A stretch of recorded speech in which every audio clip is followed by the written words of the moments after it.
Thanks for joining us on Roadmap 2019. This is the forum where we talk to major stakeholders in Nigeria's journey to the 2019 elections. I am Ladi Akeredoluale. My guest on this edition says caution needs to be applied in using ranching to solve the herdsmen-farmers clashes in the country. My guest is also convinced that a second term for President Muhammadu Buhari will ensure the full unveiling of the prosperous and stable country of his objectives. Now, please join us as we talk to the governor of Nigeria's north-central state of Nasarawa, Alhaji Tanko Al-Makura.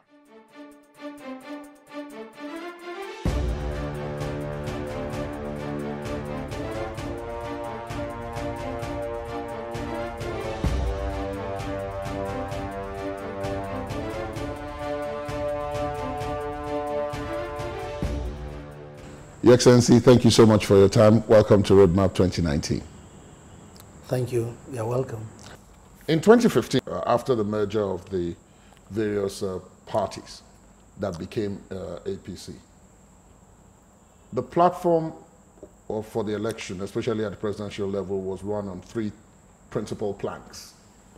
The first was security. The second was the battle against corruption. And the third was the economy. Now, I want to take you through them one after the other. Let's start with the most serious one, which was the issue of security. At that time, at the time of the 2015 elections, Boko Haram was running riot in the northeast. They had control of, by some accounts, up to 14 local governments in 3 states of the northeast at the time. But almost 4 years on, they're still around. They're still around. Maybe they don't control as much territory as they used to, but they're still around. They still kill people. They go after what some refer to as soft targets, but they're still killing people. So if we take security and we look at the Boko Haram challenge, and then we now add other things that have now joined, things like cattle rustling, the banditry that goes on, and then the, as Alhaji Lai Mohammed called it, the so-called herdsmen-farmers clashes. Do you think the government has done well enough in this almost 4-year period with reference to security, given this background that we have? Thank you very much. I think with every sense of responsibility, I will answer your question in the affirmative, that the government of Muhammadu Buhari, since it came in 2015 to now, has done creditably well in handling the issue of security. It may surprise you to know that the effort the president has made in bringing about security on our land has even gone beyond the borders of this country. In his resolve and commitment to ensure that the territorial integrity and peace and stability of his country is protected, he did not only limit his efforts to fighting Boko Haram within the borders of Nigeria. In the first few months, the president went to most of these neighboring countries to solicit their cooperation and partnership, because as someone that is experienced in warfare, as a general, he knows some of the basic and intrinsic necessities for having a successful war against such a debilitating issue.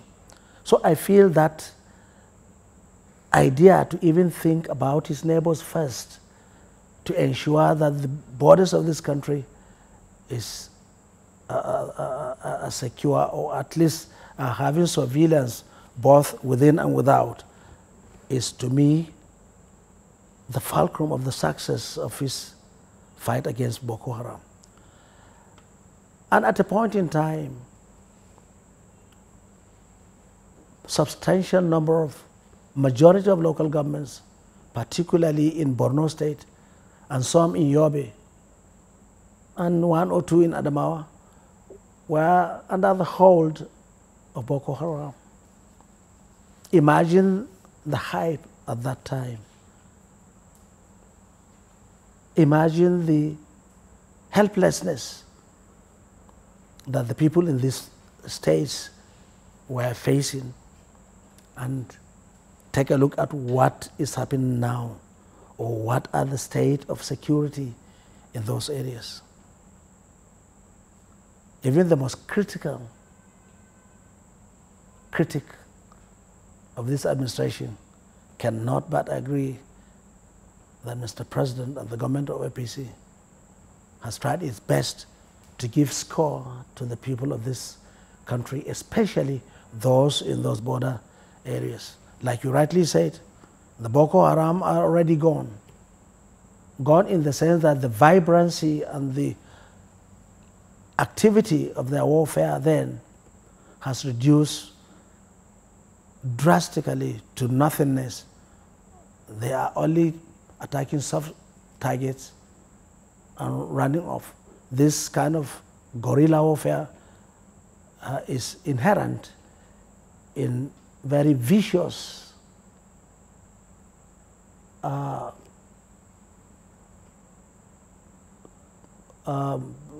terrorists, yeah, or terrorism. Of this sort. You don't expect to just kill them and finish them one day. There must be relapse one way or the other on soft targets.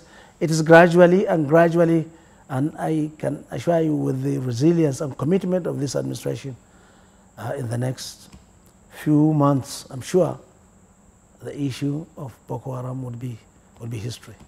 On the issue of kidnapping, it has become the in thing, and they are also targeting soft targets. And it is something that is one of the most difficult misdemeanors or social delinquencies that we are having in the country, because you don't know why they strike. They can go to any road, and you don't expect the government to line up security operatives from Maiduguri to Port Harcourt or from Sokoto to Lagos. It will be unfair.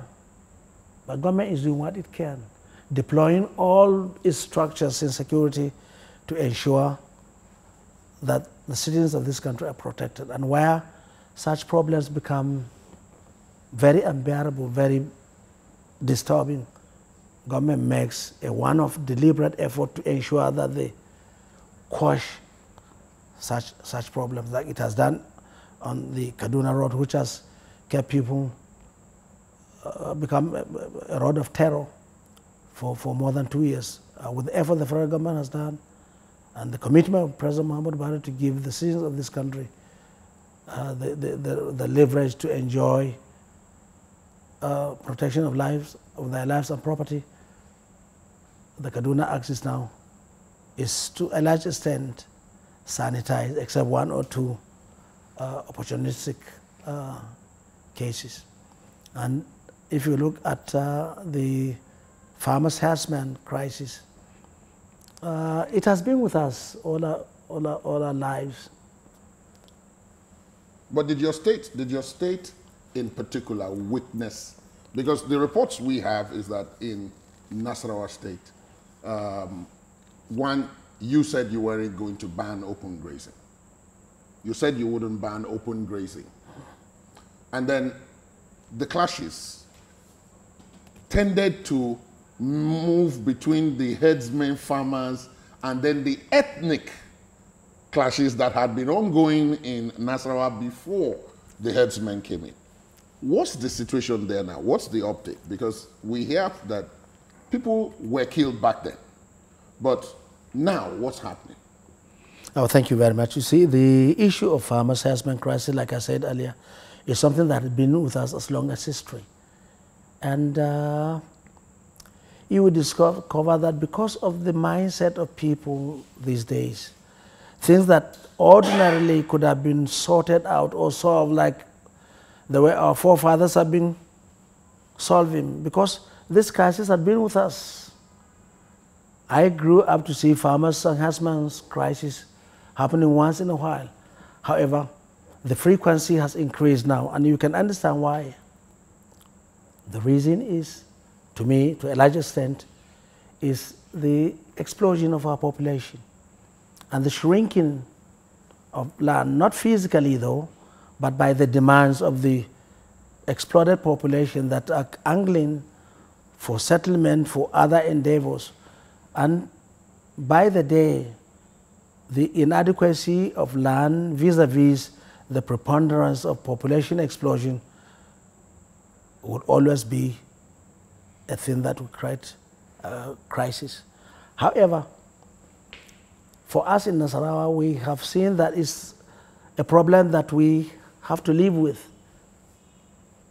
What you cannot avoid, you have to endure. But in enduring, you have to find a mechanism that will make such problems not encumber you. And what we did, we cannot ask the farmers to stop farming for the herdsmen to graze. At the same time, we cannot ask the herdsmen to go away because people have farmed. We already have grazing rules that have been there for more than 100 years. However, because of urbanization and other challenges of development, some of these routes became obliterated, became vanished. So these are part of the crisis also. Apart from explosion of population, there is also the blockage and disappearance of some of this route. And